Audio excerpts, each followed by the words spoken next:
ẹ káàbọ̀ sórí ìkànnì ẹ farabalẹ̀ fún dáadáa fídíò tó ń ṣúlẹ̀ gbẹ̀ wá ṣì máa play fún yín ẹ wo inú fídíò tí ẹ ń wọlé gbẹ̀ wá ó tún pẹ́ẹ́pẹ́rẹ́ àṣírí tẹ máa ń gbọ́ àṣírí pẹ́rẹ́pẹ́rẹ́ òun lọ́ọ́ tún nínú fídíò ẹ wò ẹ bá wa subscribe kẹ́ lè máa jẹ gbogbo ìgbádùn bó ṣe ń lọ ní agbo òṣèré ẹ wò láì fọ̀pá pọlọpọlọ péjọ ẹ wò fídíò náà rèé ẹ ká sojú abẹ́ǹkó. wọ́n mọ̀ nípa ìṣẹ̀lẹ̀ tó ṣẹlẹ̀ tí wọ́n wá jí àwọn student gbé pẹ̀lú àwọn teacher àti principal lọ. Má lẹ̀ mí lóko, don't come for me, èmi kọ́ ni mo sọ. Màá gbé fídíò jáde tó máa rí ṣé wọ́n ti pín dọ́dọ̀ yín ni. From a reliable source ni o. Wọ́n ní ó dàbẹ́ ni wípé allegedly Governor Seyi Makinde of Oyo State ó wà lára àwọn tó orchestrated bí wọ́n ṣe wá jí àwọn student àti teacher àti principal gbé ní Oyo State. Ìyẹn ní nǹkan tá a gbọ́ nísìnyí mọ̀ bóyá wọn ò tí ì gbé dọ́dọ̀ yín. Wọ́n ti wá gbedébẹ̀ wọn gbedébẹ̀ jọ̀ọ́ wá fetí ara ẹ̀ gbọ́ fúnra lára ẹ̀. That this sometimes can be orchestrated. The governor of Oyo State had his nomination, the nomination of his candidate in the face of this abduction. He did not take any action. No steps were taken. It was after all those nominations that he went to the family to visit them. That he brought somebody out, started crying, the husband of one of the women. It is sad. I can sometimes believe that this was orchestrated in a way, I'm not saying totally, by the government of Oyo State to blackmail President Tinubu. In a way. Olúwa mi, ibo la tún padà já sí. Ọlọ́run má jà jájákújà. Ẹ gbà wá ará àdúgbò. Ẹ má tí jẹ́ ká gbọ́njú, ẹ jẹ́ ká rárá fi balẹ̀ yín èèyàn ni. Ẹ má tí jẹ́ ká sọ pé irọ́ ni kò lè rí bẹ́ẹ̀ pé kíní kan mi ìdẹ́sọ́ at the same time pé ó rí bẹ́ẹ̀. Ṣùgbọ́n ẹ jẹ́ ká wẹnu lẹ̀ ká wẹnu ọkọ́. Ẹ má jà trust any politicians. Wọ́n kí ẹ̀ nípa ìyàwó wọn ríro ọmọ wọn ríro. Wọ́n ti ta ọkàn wọn fún Sátánì. Kò sí nǹkan tó lè ṣe. Ìwọ tó bá dé rí gbogbo géèmù tó ṣẹlẹ̀ láàrin APC láàrin bàbá Tinubu àti Seyi Makinde of Oyo State wàá mọ̀ wípé àárín wọn ò tó. Wàá rí wípé ìjà burúkú ṣẹlẹ̀ láàrin wọn. Kó tó wá sọ wípé totally pé irọ́ ni mo fẹ́ pe àkíyèsí ẹ̀ sáwọn kankan ni. Rárá fi balẹ̀ kó lísì jẹ́ kí àlàyé mi kó wo etí ẹ̀. Ẹ̀ẹ̀mejì ọ̀tọ̀ọ̀tọ̀ òun ni Ayọ̀fáyọ̀ṣe ex-governor Ekiti State ló ti bọ́ síta tó ti wá sọ̀rọ̀ nípa Governor Seyi Makinde of Oyo State. Ṣé irọ́ la bá nínú méjèèjì? Tó dẹ̀ jẹ́ pé of recent ni tí ò tí ì pẹ́ síra wọn. Ó ní mo ṣe ní pé kó jẹ́ ká rárá máa fi balẹ̀ ká má máa gbọ́njú. Máì tí sọ pé irọ́ ni kìnìkan calm down. Ẹ̀ẹ̀mejì ni Ayọ̀fáyọ̀ṣe Òṣòkò ló ti sọ̀rọ̀ nípa Governor Seyi Makinde of recent tá a dẹ̀ bá méjèèjì bẹ́ẹ̀ ni. Tó bá ní irọ́ ni ta ló tú àṣírí wípé Governor Seyi Makinde of Oyo State ipò gba 30 billion látọ̀dọ̀ federal lórí àwọn àdó olóró tó ṣẹlẹ̀ ní Ìbàdàn some years back tí ọ̀pọ̀lọpọ̀ property lọ sí tí ẹ̀mí lọ sí àwọn tí ẹ̀mí wọn ò lọ sí wọ́n sọ wọ́n di disable tí Governor Seyi Makinde tarí wọn tó lọ ń kí wọn ní hospital bed ìgbà tí Seyi Makinde máa fi gba 30 billion naira lọ́wọ́ federal kó padà lọ bá àwọn victim wọn. Victim mélòó ni wọ́n fún ní nǹkan non compensate 30 billion naira deni eléni Governor Seyi Makinde ò lè àkáǹtì fowó yẹn. Ṣó ń dé ìyẹn ìkíní. Ìgbà tí Ayọ̀fáyọ̀ṣe kọ́kọ́ máa bọ́ síta tó sọ ó ní 50 billion ni. Wọ́n fà Governor Seyi Makinde ní pé kó lọ tó bá mọ̀ pé òótọ́ ni kó lọ mú receipt wá. Ó ní kó mú proof wá, sorry. Bóyá kó Seyi Makinde ò mọ̀ nǹkan tó wà lẹ̀. Òṣòkò Fáyọ̀ṣe ló bá mú receipt àfi gba yahoo ta. Láti ìgbà yẹn ni ẹnu Seyi Makinde ti wọ òhò lórí owó yẹn dèní kò rí nǹkan sọ ńbẹ̀. Ìyẹn ìkíní ṣẹ́ǹdé ìkejì òun ni ti Olúbàdàn Babaládọjà di Olúbàdàn of our time. Àjẹgbó àjẹtọ́ yín o bàbá kábíyèsí o. Ṣó o rántí wípé the same Ayọ̀fáyọ̀ṣe náà ló fòfin rẹ̀ síta tó ní Governor Seyi Makinde ń plánù lọ́wọ́lọ́wọ́ pé ó fẹ́ di throne Olúbàdàn. Irọ́ ni iríkan at the end of it òtítọ́ padà jáde pé lótìtọ́ àti lódodo ni wọ́n ń gbé ìgbésẹ̀ yẹn. Àṣẹ Governor Makinde àti bàbá Olúbàdàn wọ́n jọ fàfáǹfà politically láàrin wọn. ṣé o ti ń dé at the end of it a padà gbọ́ wípé òótọ́ ni àbó padà rí online wípé yes wọ́n fẹ́ ṣe é. Okay, tí the same Ayọ̀fáyọ̀ṣe bá tún wá bọ́ síta lẹ́lẹ́kẹta nísìn wípé nǹkan tó ṣẹlẹ̀ ní Ọ̀yọ́ state fi ara balẹ̀ kó gbọ́ àlàyé mi. I am not in any one of their side. Ẹ̀yin èèyàn mi mẹ̀kúnnù wa àwa aráàlú tọ́dọ̀ yín ni mo ṣe ilẹ̀ bàbá mi mo ṣe àwa ara wa lájọ ó ti dínkù àjọkú báyìí sí. Tó o bá wá sọ wípé gbogbo ìyẹn kò wá yí ẹ wípé irọ́ ni. Okay. Ìgbà tí wọ́n gbé àwọn pípù yìí tí àwọn terrorist yẹn tí wọ́n fi mẹ́sẹ̀jì ránṣẹ́ kí ni wọ́n fi ránṣẹ́ kí ni wọ́n sọnù mẹ́sẹ̀jì wọ́n ní gọ́fúnà làwọn fẹ́ bá sọ̀rọ̀ ṣé rán ni ṣé o tún ti gbàgbé ni.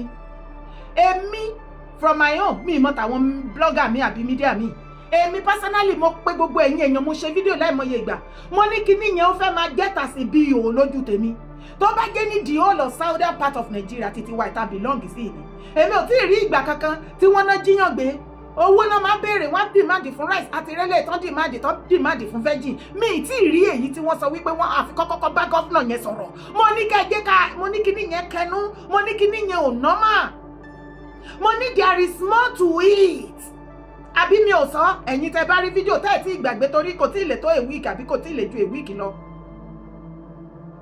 Okay, tí Ayọ̀fáyọ̀ṣe lẹ́yìn méjèèjì tó ti sọ sẹ́yìn tó dẹ̀ rí bẹ́ẹ̀ tó bá tún bọ́ síta nísìnyí tán wá sọ wípé yìí nǹkan tó ṣẹlẹ̀ ajínigbé tó ṣẹlẹ̀ ní Ọ̀yọ́ state wípé gọ́vnà Ṣèyí Mákindé mọ̀ sí kí ló dé tí àwọn terrorist kọ́kọ́ dìmáàdì fún wọn náà kí ló dé tó ṣe jẹ́ gọ́vnà ni wọ́n kọ́kọ́ dìmáàdì fún kó tó ṣe wá sọ síta wípé 1 billion.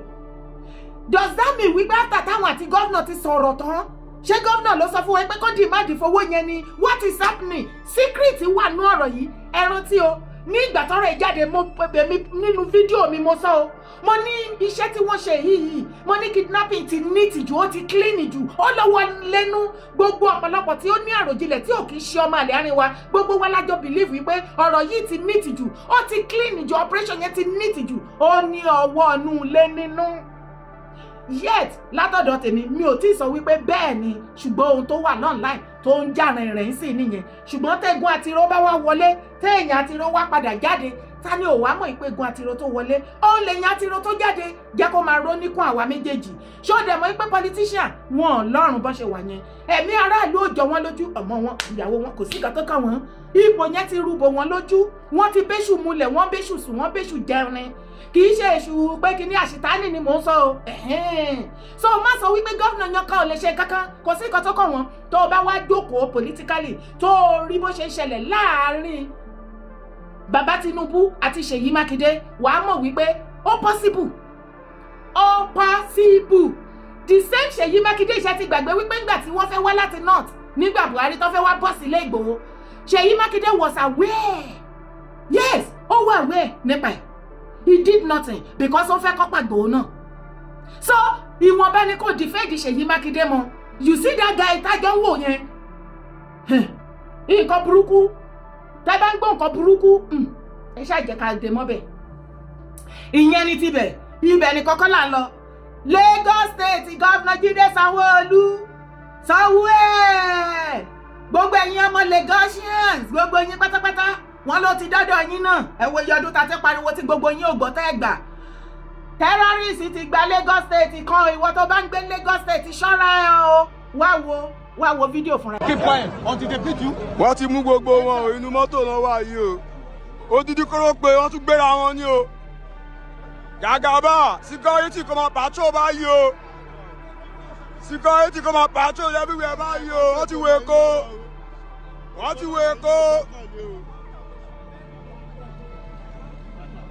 ti wo Èkó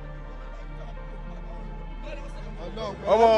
Jájọ pọ́n e Jésù pọ́n nùgbò pọ́n e jọ. ọ̀rẹ́ mi.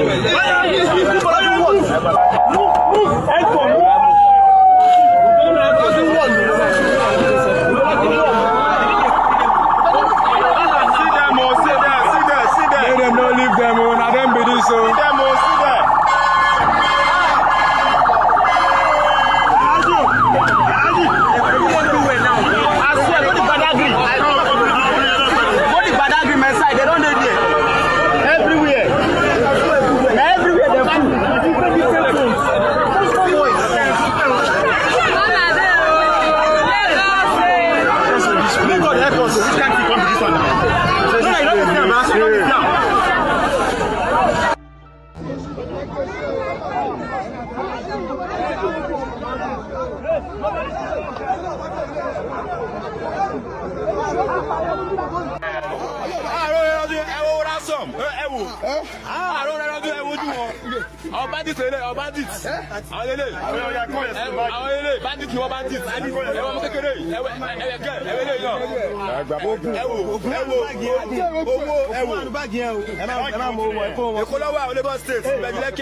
Àwọn bandits ele ó ti wọlé ẹlẹ́kọ̀ọ́ lọ́wọ́ Èkó lọ́wọ́ o Èkó ó ti yẹn ẹ̀sùn ẹ̀ lánúlẹ̀ ó wà tó pa ẹ̀tọ́ lẹ́kọ̀ọ́ tó bá tó sáré tó wà báyìí ẹ̀ ń wá ẹ̀mí ṣá ẹ máa wọ ẹ máa wo ẹ wò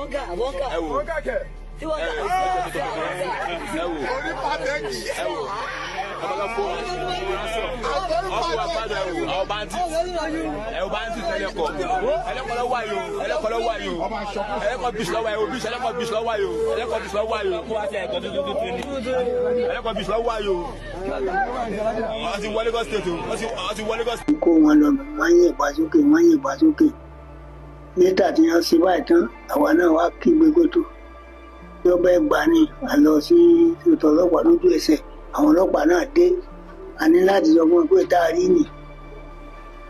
nígbà tí wọ́n wá wọ́n gbé ráìsì wá àtowó àwọn òbí ní àwọn ọ̀gbà níjọ́ náà àwọn obìnrin tí wọ́n jẹ́ obìnrin táwọn náà tó jẹ́ olórí fún gbogbo tí wọ́n wà lọ́dọ̀ Ṣèyí Mákindé ni wọ́n wá pé táwọn náà jẹ́ obìnrin tí láti máa mú ọkàn gbogbo àwọn obìnrin tí wọ́n bá fẹ́ ṣe àwọn náà wá wọ́n gbé ráìsì wá àtowó wọ́n sì láwọn ọ̀gbà wọ́n mọ̀ mọ́ àwọn ni wọ́n bá wọn mú wọ́n bá wọn ṣàtìkó kíjọba ó fún àwọn láwọn ọmọ nǹkan tí wọ́n bá fà wọn yóò dùn mọ́ àwọn.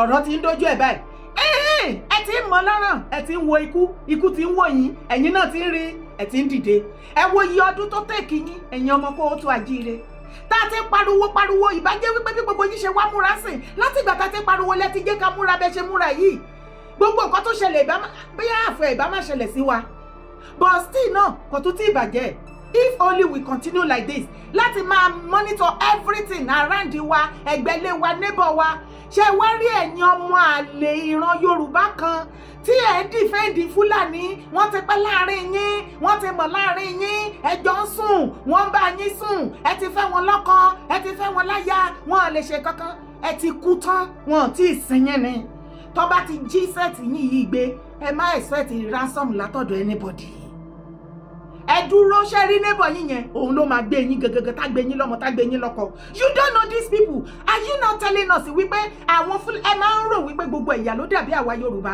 tá máa ń takora wa tá máa support àlejò against ara wa kí ló máa ṣe èèyàn ọmọ kó o tó àjíire náà ṣé rò wípé gbogbo tribe ló máa gbogbo ethnic ló máa ṣe báwa ṣe ń ṣe ni ẹ̀yà ọmọ kó o tó àjíire ni mo mọ̀ tó jẹ́ pé tí nǹkan bá ṣẹlẹ̀ láàrin àwọn ọmọ Yorùbá àtàlejò ọmọ Yorùbá bá débẹ̀ á against ọmọ Yorùbá ẹgbẹ́ á support àlejò yẹn ìbá jẹ́ àlejò ló ṣe mistake ok ẹ ti wá believe pé the same thing àlejò náà máa wá ṣe fún yín ẹ̀yin lẹ́gọ̀ ọ̀tẹ̀ ló bá yín débẹ̀ kò sọ́jọ́ tí Fúlàní bọ̀ wá lóyà sí yín ju aráàlú wọn àbóyé the same ethnic wọn àbí the same tribe wọn ṣé o fẹ́ kú àbò o fẹ́ survive tó bá jẹ́ wípé o fẹ́ lo ilé ayé o sì fẹ́ gùn lẹ́mìí má bá wọn dá àṣà wípé Fúlàní o ti pẹ́ o wọ́n jọ ń sùn o ẹ jọ ń jí o ẹ mọ̀ wọ́n o ẹ ń sunlé wọn o ẹ ń jẹ ńlé wọn o wọ́n wá sunlé yín o tó bá mọ̀ wípé o fẹ́ live life tó fẹ́ live ro tìyàwó kó ro tàwọn ọmọ wàá mọ̀ wípé o ò ní báwọn dìfẹ́ǹdì wípé